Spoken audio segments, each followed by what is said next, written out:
Olá, seja bem-vindo a mais um programa Transparência. Hoje eu recebo a vereadora Gláucia Berenice. Tudo bem, vereadora? Tudo bem, bom dia a todos que estão nos acompanhando. Como foi, né, como está sendo ser a única vereadora no Legislativo tão importante como Ribeirão?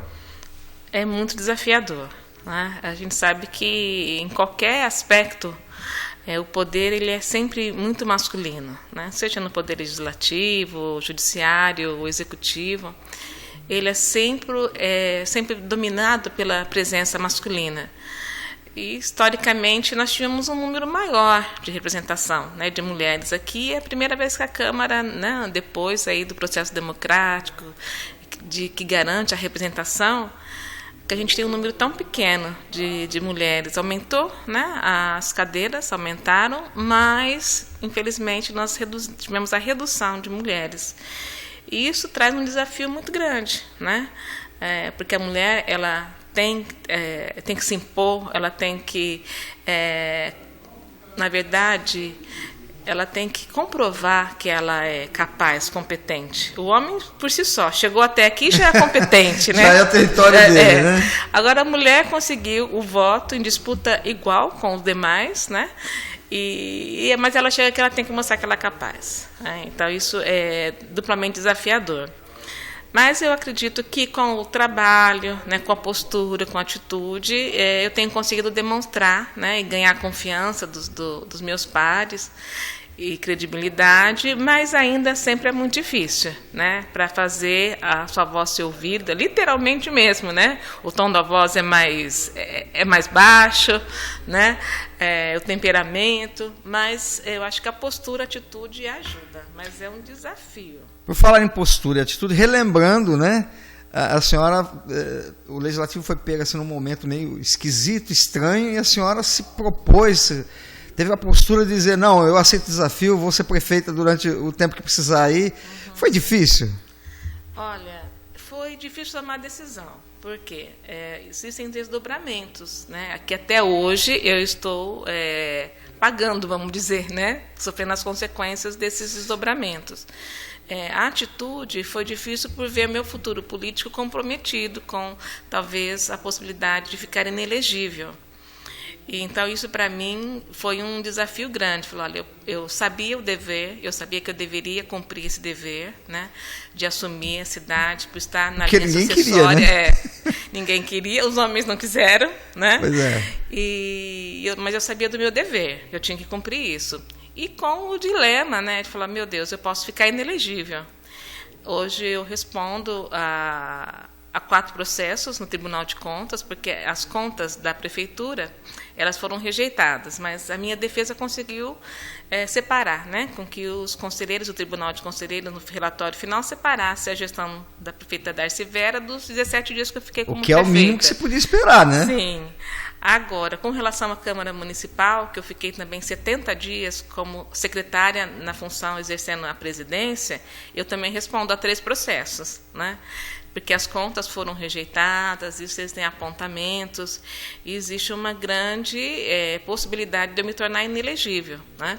Então, isso eu já sabia, né? Qualquer pessoa que assumisse a Câmara naquele momento, ou a Prefeitura, sabia dos riscos que correria, né? Foi uma escolha, por isso que foi uma escolha difícil, né, de agora ter que fazer uma defesa, né, de apresentar, ficar, né, esse suspense, mas eu creio que vai dar tudo certo. Nessas horas a maioria fala assim, não, eu não vou me envolver, não é problema meu, mas alguém teria que fazer isso, né? Sim, e é uma questão, né, de responsabilidade, né? Nós temos a liberdade, né, de escolher ou não, né? As situações acontecem e você tem a liberdade de escolher ou não. Mas existe o senso de responsabilidade, de você saber que tem que fazer e que deve fazer, né? Eu sabia o que tinha que ser feito e eu sabia do meu dever, né? Eu estava ali na linha sucessória, então eu deveria. Na verdade, da Câmara não, né? Na Câmara eu fiz parte da oposição, e então dificilmente eu teria acesso, mas diante da disputa, da dificuldade dos outros vereadores quererem, né, os demais quererem assumir, E os projetos que eu tinha para a Câmara também, né? Eu tinha projetos para a Câmara, então eu vi uma oportunidade também de colocar, e deu certo, né? Aquilo que eu reestruturei a Câmara, padronizei os gabinetes, coloquei o número de assessores compatível com o pedido do Tribunal de Contas, coloquei a questão da escolaridade também, né? Padronizei a escolaridade dos assessores, e também extingui o RTI, que era uma remuneração por tempo integral, que trazia muitos conflitos e era uma porta aberta para desvios de corrupção.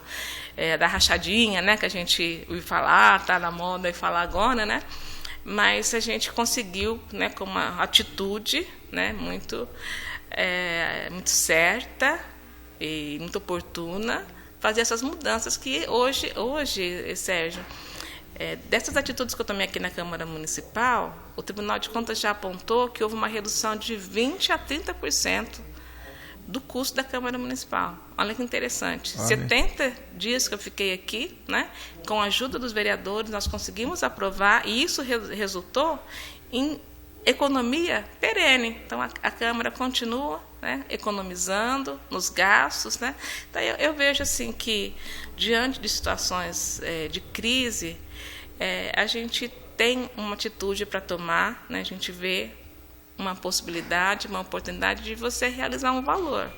Qual era o valor que eu queria realizar naquele momento, né? Valor da ética, da justiça, de saber que você é competente, sim, que apesar da crise existem políticos interessados no bem comum e colocar a Câmara, né, para cima de novo. Aí eu acho que isso foi uma grande oportunidade que eu tive, né, que Deus colocou na minha vida, e com a liberdade de falar sim ou não. Eu optei por falar sim. Legal. E aí nós vamos falar agora sobre o Dia de Ação de Graças. Isso. Como ser grato mesmo sendo processado.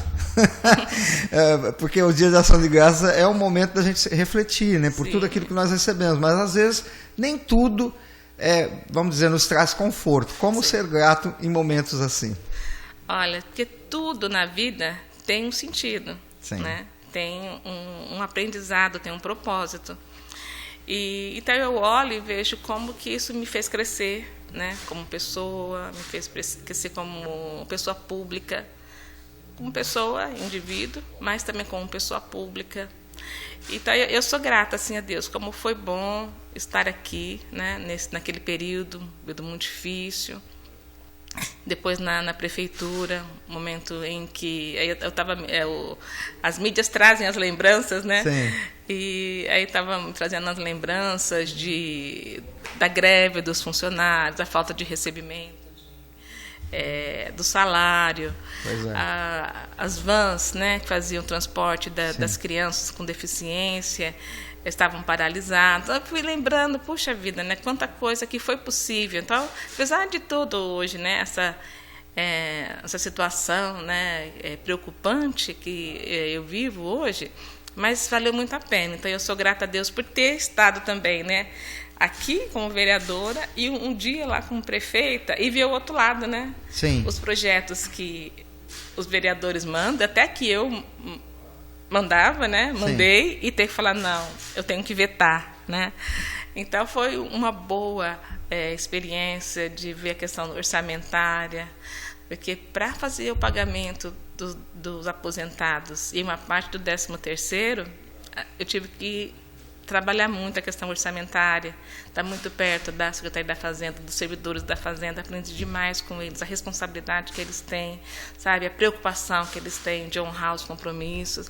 Então, assim, a minha visão mudou muito, me ajudou bastante. Então, o que a senhora diria para a pessoa que neste momento está olhando para as coisas ruins, com tanta coisa boa para agradecer, como é que ela pode reverter isso e ficar feliz? Olha, tudo na vida, né, a não ser a morte, mas a morte também é inevitável. Sim. E a gente tem que se preparar para a morte, né? Ela tem um sentido, chegar até o final.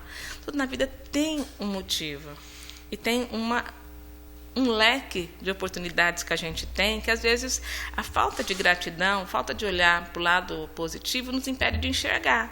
esse campo de escolhas que a gente tem, de oportunidade, de respostas, né, que a gente tem. E diante, né, de uma situação difícil, a gente tem que olhar e falar, puxa vida, né, o que será que essa situação quer me ensinar? Né? O que será que essa dor, essa perda, essa frustração, essa decepção, essa traição, essa doença, o que será, né, que ela tem para me ensinar? E que resposta que eu posso dar a essa situação? Né? Eu posso ter uma resposta de amargura, de me fazer de vítima, falar, por que comigo? Todo mundo é feliz, todo mundo dá tudo certo, por que comigo? Ou, não, falar, não, eu sou o senhor da minha história, né? Eu sou dono da minha história. Então, eu posso mudar, eu posso ter uma atitude frente à situação, eu posso controlar essa situação, né? Principalmente com relação à visão que eu tenho dela. Né? Então, nós não temos uma cultura de gratidão como um estilo, né, um estilo de vida, de olhar. E a gente percebe hoje as crianças também que estão crescendo, né, nessa visão de, não, tudo é meu direito, é obrigação dos pais darem, promoverem, do professor. Então, não consegue agradecer. Né? Não consegue agradecer pelas pequenas coisas, pelas pequenas conquistas, pelo dia mesmo, né? Você acordar, falei, puxa vida, né? Eu estou aqui, né? Consegui abrir meus olhos, consegui falar. Pensa nas pessoas que estão hoje num hospital, né? Que sofreram um acidente, não podem abrir os olhos, não podem falar, não podem mexer as mãos, não podem pegar, tocar, né? Pode comer, que é uma coisa tão simples e gostosa. Sim, né? Sim. Então, são tantas pequenas coisas para a gente desenvolver a gratidão, e isso acaba... Você sabe que a gratidão, ela gera saúde física, né? Para a ansiedade, para a pressão arterial, para diabetes, tem tantos benefícios da saúde comprovados cientificamente, né? Sem contar na saúde mental, na questão da depressão, do isolamento e da síndrome de pânico, hoje, né, do suicídio que está, né, tão presente no nosso dia a dia. Então, esse projeto de lei vem nesse sentido de trazer uma cultura, sabe, de gratidão, né, de você poder olhar, né, para as situações da sua vida e ser grato. As pessoas que estão ao seu redor, as pessoas que fazem parte do seu dia a dia, e às vezes é o motorista do ônibus, né, que gentilmente, né, te leva, né, para o seu trabalho, está de bom humor, ou não está de bom humor, mas está ali disponível, né, a pessoa que te serve um café, a pessoa que te ajuda cuidando dos seus filhos, da sua casa. Então, são tantas coisas no nosso dia a dia que a gente, às vezes, nem olha nos olhos, né? Se você é servido um café e você nem olha nos olhos para agradecer, você nem vê a pessoa. Exato. Né? E isso traz um benefício para nós, mas sabe um benefício para o outro também que recebe, né? Isso é um projeto de lei ou já é lei? Já é uma lei aprovada no município. E que dia então, que é? Toda quarta, quinta-feira do mês de novembro. Quarta, quinta-feira do mês de novembro é comemorado o Dia de Ação de Graças. Então vamos falar de novo. Toda quarta, quinta-feira. Isso. Nesse então, o ano calendário vai cair dia 28. Dia 28. 28 de novembro. Em alguns países, como Estados Unidos e na Europa, é um feriado, né? Feriado nacional dos Estados Unidos é o feriado mais comemorado, até mesmo que o Natal. O brasileiro gosta muito de importar Halloween, seja lá o que for. Seria uma boa importar isso, né? Sim, é verdade. Parece que as coisas boas ficam meio atravessadas. Sim, ficam subestimadas, né? Mas assim, as pessoas também não entendem. Por que um vereador tem que colocar lá o dia de... É um dia que o poder público, a Câmara, todo mundo, incentiva as pessoas a fazer isso. Né? Nós somos lembrados por uma lei, vocês precisam lembrar disso. Não é isso? Justamente. Aquele dia você dá uma visibilidade maior, né? Mas é importante que essas ações, né, que a gente propõe no dia vai se tornar um estilo de vida. As pessoas às vezes acordam, puxa vida, olha quantos benefícios. Eu sou um cara carrancudo, mal-humorado. As pessoas estão do meu lado, me ajudando, meus pais, meus amigos. Puxa vida, eu acabei de fazer agora uma apresentação de trabalho, né, na faculdade ou na escola. Tantos colegas colaboraram comigo. Eu decidi agradecer. eu preciso te agradecer, porque eu só cheguei aqui porque os meus amigos... Às vezes você tem aquela consciência, mas não verbaliza. Então é importante ter a consciência e verbalizar também.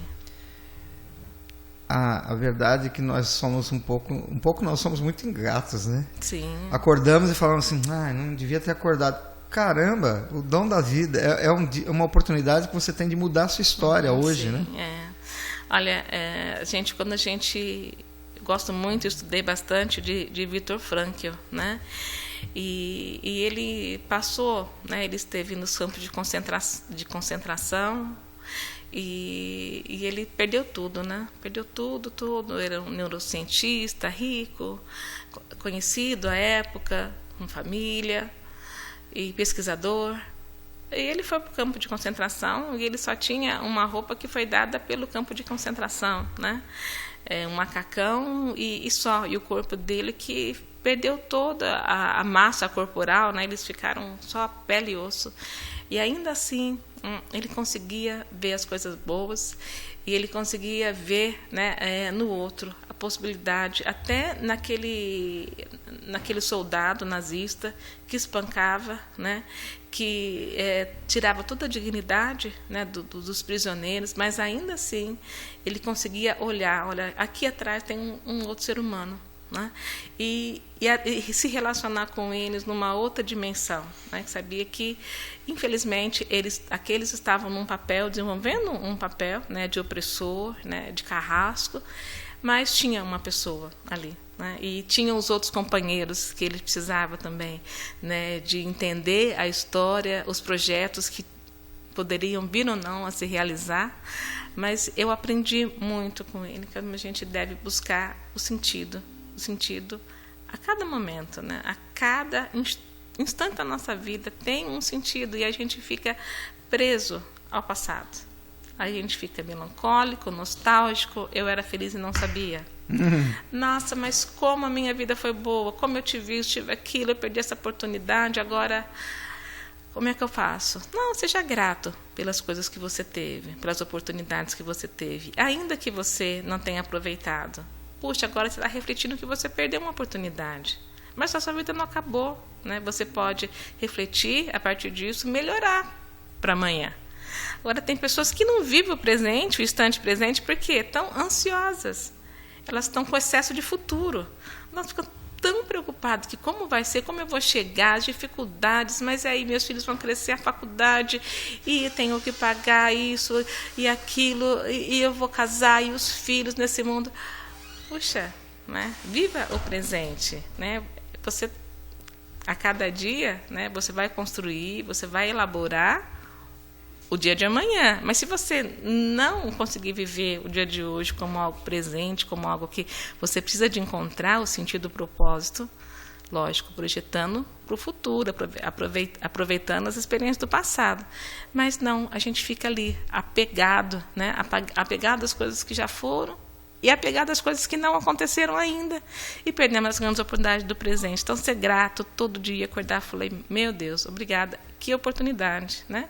De ter aqui a minha família junto comigo, de ter meus filhos, de ter meu esposo, de ter meus pais vivos, ou de não tê-los, mas saber que eles estão distantes, mas estão vivos ainda, eu posso me reconciliar, eu posso fazer, né, um movimento em direção a eles e restabelecer o vínculo. Então, são possibilidades que a vida nos apresenta todo dia e espero uma resposta que a gente dê diante dos desafios, das dificuldades. Que resposta que eu vou dar, né? Como é que eu vou reagir diante daquilo que a vida me apresenta? Bom, antes da gente passar para outros assuntos, temos aí uns 10 minutos ainda, eu gostaria que a senhora falasse então com o nosso telespectador sobre o Dia de Ação de Graça, a importância, o que ele pode, o que ele deve fazer para a vida dele melhorar. Então, a câmera é sua, agora é sua palavra com o telespectador. Uma oportunidade boa essa que eu estou tendo aqui, de falar diretamente com você e dizer de como eu tenho procurado me melhorar como pessoa. Olhando para quem está ao meu redor e vendo as coisas boas. Todo mundo tem coisas boas que nos complementam, que nos enriquecem, mas às vezes a gente esquece de falar, a gente esquece de agradecer. Faça pequenos gestos de gratidão, de agradecimento, de elogio às pessoas que estão perto de você. Mas olhe para você, olhe para dentro de você e veja quantas coisas você tem. Nós somos pessoas únicas e nós somos insubstituíveis. Não tem outra pessoa como você, como eu. E a gente precisa de se reconciliar com a gente mesmo, ser grato pelo nosso corpo, pela nossa capacidade mental, pela nossa capacidade psicológica, por tudo que a gente já realizou na vida, por aquilo que a gente sonha e projeta, por aquilo que a gente também deixou de fazer. Mas essa gratidão pela vida, pela sua vida, pela vida do outro, e gratidão a Deus, Deus que sempre está ao nosso lado, ainda que muitas vezes de forma silenciosa, de forma não tão como a gente gostaria, mas sempre presente, olhando, cuidando, guardando, protegendo. E esse é o momento, né, de dia 28, eu gostaria muito que você tivesse uma atitude muito prática com relação a você mesmo, de gratidão por você, pela sua vida, pelos outros que estão ao seu lado, e principalmente a Deus, primeiramente a Deus. Ouvindo as suas palavras aqui, eu estou pensando, né? Jesus, diante de uma situação difícil, que era a morte de um grande amigo dele, Lázaro, a primeira coisa que ele falou ao chegar lá, ele disse assim: Pai, te dou graça porque o Senhor sempre me ouve. A certeza de que há alguém cuidando de nós, há um Deus maravilhoso e que Ele sempre nos ouve, né? É verdade. Isso é muito bom, né? Essa consciência é muito importante. Bom, mas vamos usar agora esses 10 minutos, falar de mais coisas. A senhora tem trabalhado muito para a erradicação do trabalho infantil. Há aquela cultura de que trabalhar cedo desenvolve a pessoa, mas nem sempre isso é real. E também não se fala só disso, né? Tem crianças vendendo balinhas na frente dos bancos, nos faróis. Isso não é trabalho, né? É verdade. Nós estamos... eu só queria pedir um copo de água. Claro. Pessoal ali. Vai lá. Nós estamos trabalhando intensamente por essa questão. Infelizmente, o Brasil e Ribeirão Preto têm as piores e mais degradantes formas de trabalho infantil. Mas ninguém sabe disso, ninguém comenta sobre isso, porque há uma naturalização do trabalho infantil, há uma cultura que fala assim, antes de trabalhar do que roubar. Então, uma criança de 7 anos que está ajudando a mãe e o pai no sol quente, às 7 horas da manhã, pegando reciclável, né? Mexendo no lixo para recolher um reciclável. As pessoas olham, está trabalhando, pelo menos não está roubando. Né? Mas o nosso filho de 7 anos está na escola. Ou o nosso filho de 7 anos está dormindo, daqui a pouco ele vai para a natação, ele vai para o judô, ele vai para uma atividade cultural. Mas a criança pobre, ela tem que começar a trabalhar cedo. Se nós olhamos para uma criança vendendo pano de prato na rua, ainda bem que está vendendo pano de prato, não está com uma arma me assaltando. Não, uma criança à noite, no meio do trânsito, essa criança está em perigo, ela está vulnerável. Ela está numa situação em que ela pode ser vítima de violência. Obrigada. Então, essa naturalização do trabalho, ela precisa de mudar no Brasil. Nós estamos em outra época. Meus pais trabalharam, meu pai começou a trabalhar muito cedo, a minha mãe também.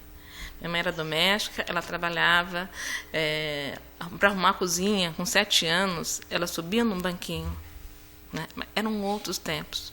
Ela conseguiu estudar, ela conseguiu fazer uma formação acadêmica, tem 3 graduações, chegou num cargo importante no setor educacional de Ribeirão Preto. Mas eram outros tempos. O que a gente percebe agora, que quanto mais cedo a criança começa a trabalhar, menos oportunidade ela tem de ter um salário bom. Enquanto a senhora toma água, eu quero concordar. Realmente, eu mesmo já pensei assim, nossa, ainda bem que ele está ali tentando. A gente até acha que é uma boa coisa, mas se pensar bem, não é uma boa coisa. Agora, a pergunta que não quer calar é como mudar isso?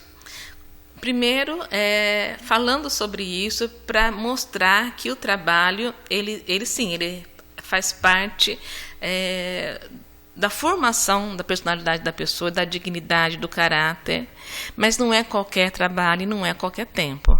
Tem tempo para tudo. Tem tempo para a criança estudar, Tentem para a criança se preparar para o trabalho. O que a gente percebe hoje é que as profissões, muitas profissões braçais, manuais, elas estão desaparecendo. Cada vez mais a área tecnológica, o sistema é informatizado. Então, as crianças que não dominam, crianças que não têm acesso à informação, à educação formal, não têm oportunidade de uma formação melhor, acesso à tecnologia, como que ela vai competir no mercado de trabalho? Ela vai continuar sempre à margem dos bons salários e das oportunidades de emprego. A verdade, vereadora, é que muitas crianças vão à escola para comer. Elas nem vão para estudar, elas vão porque sabem que lá tem comida. Sim. Agora, as escolas, Sérgio, elas têm, lógico, com exceções, mas a escola pública, ela tem trabalhado uma perspectiva muito interessante. Primeiro no estado de São Paulo, de formação. Né? Eu tenho conhecido mais profundamente e tenho me admirado com as iniciativas. Né? Eu acredito que a educação ela está mudando no Brasil e vai mudar. Né? Vai mudar com várias formações, mas principalmente uma visão mais integral da criança. Né? Porque enquanto a gente achar que é só aquela vivência, né, competitiva mesmo, né, de adquirir o conhecimento para fazer memorizar, né, o conhecimento e depois passar na prova para disputar. Não, tem que preparar para o mercado. E é isso que a gente tem discutido no Fórum de Reeducação do Trabalho Infantil. Então, mas a senhora disse, a primeira coisa a fazer é discutir. Isso já está sendo feito. E o que mais de prático pode ser feito? Por exemplo, as empresas ou o poder público, porque a gente até não tem muito tempo. Mas o que realmente precisa ser feito? Porque não dá mais para continuar. Uma vez que a gente já discutiu, a gente tem um olhar diferente. Eu vou olhar agora para aquela criança no posto de gasolina vendendo balinha, eu já vou ficar agora com uma outra visão. Porque antes eu dizia, que bom, né? tá ganhando alguma coisa. O que nós podemos fazer? Olha, nós estamos fazendo, nós tínhamos marcado agora, ia acontecer dia 22. Nós não temos uma grande adesão, acho que é por causa do final do ano. O chamamento de grandes empresas, nós estamos trabalhando em parceria com a Justiça do Trabalho e o Ministério do Trabalho. O Ministério do Trabalho que notifica as empresas para, olha, você tem, diante do seu número de funcionários, a cota que você tem de contratação de aprendizes é 80, e você não cumpriu essa cota. Vai lá e caneta, passa uma multa. Então, o que a gente tem feito? Né? Conscientizado para essas empresas abrirem espaços de pré-formação.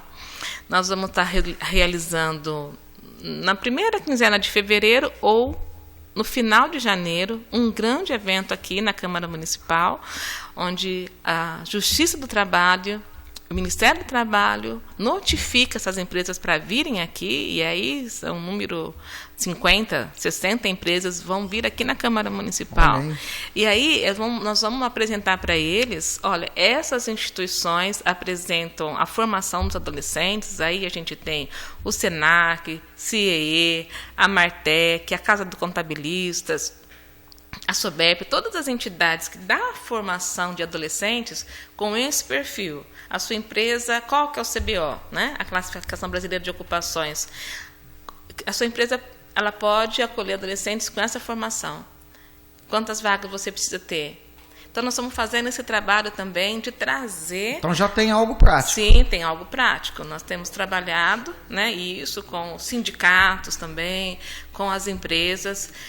Ontem nós tivemos uma reunião aqui na Câmara, ontem no final da tarde, e o TJ, por exemplo, ele vai estar abrindo vagas para acolher 60 crianças. Olha aí. Né, aqui, no Fórum de Ribeirão Preto. Né? E a Câmara Municipal está abrindo vaga para 12 adolescentes.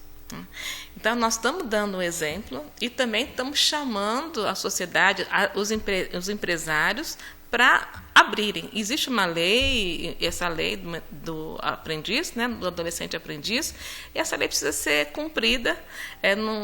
A gente tem que falar, não paga multa, não. Né? Faça um processo pedagógico, né? Faça um processo de inserção desses adolescentes. É muito triste, Sérgio, eu moro na periferia, né? E eu vejo os meninos parados, né, nas esquinas, sim, vendendo droga, né? Assim, mas é um número muito alto de meninos e meninas que estão assim, com o seu futuro comprometido.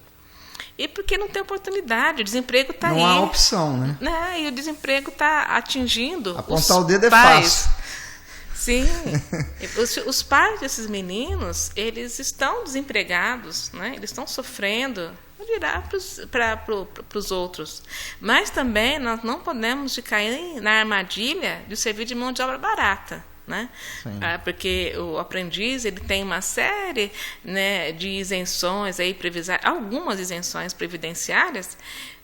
A empresa tirar o emprego de um adulto e colocar um adolescente porque é mais barato. Então, a gente tem que ter muito critério e muita vigilância. Nós temos que preparar esse adolescente para esse mercado que está aí, né? Para esse mercado mais informatizado, mais tecnológico, porque senão a gente só toma um buraquinho ali, coloca um curativo num problema que vai estourar. Depois de 18 anos, foi desligado, ele volta para casa sem ter nenhuma habilidade profissional adquirida, né? Então, isso a gente também tem que, essa proposta também, de qualificar a inserção desses meninos no mercado de trabalho. Legal, chegamos ao fim. Então, dia 28 de novembro, dia de ação de graças. Isso. Dia de ação de graças, e eu peço para que as pessoas, só gostaria de falar dos 7 benefícios da gratidão, comprovados cientificamente. Então, vamos lá. A gratidão, ela abre portas para novos relacionamentos. A gratidão melhora a saúde física, melhora a saúde mental. A gratidão, ela aumenta a empatia e reduz a agressividade. Pessoas gratas dormem melhor o sono. Um grande problema de insônia que a gente vive. Você parar, a hora que você for deitar e lembrar, né, das coisas boas, agradecer. Isso te traz um sensamento, uma sensação. Ao invés de ficar preocupado com amanhã, com a conta, seja grato por aquilo que você agradece, você vai dormir melhor, dormir bem e acordar melhor, né, para enfrentar o dia a dia. Ela melhora a autoestima e também aumenta o equilíbrio mental. Então, são 7 benefícios fantásticos. Quem é que não precisa, né, de ter mais saúde física, saúde mental, né, dormir melhor, né, melhorar os seus relacionamentos, diminuir a agressividade, ter mais empatia com as pessoas. Vereadora, muito obrigado pela sua participação aqui no Transparência. Que se alguém quiser falar com a senhora, como faz? 3607-4029, ou pelas mídias sociais também. Então tá bom, muito obrigado. Obrigada. E nós agradecemos a você também que nos acompanhou até agora. Envie a sua sugestão, participe com a gente. Tchau.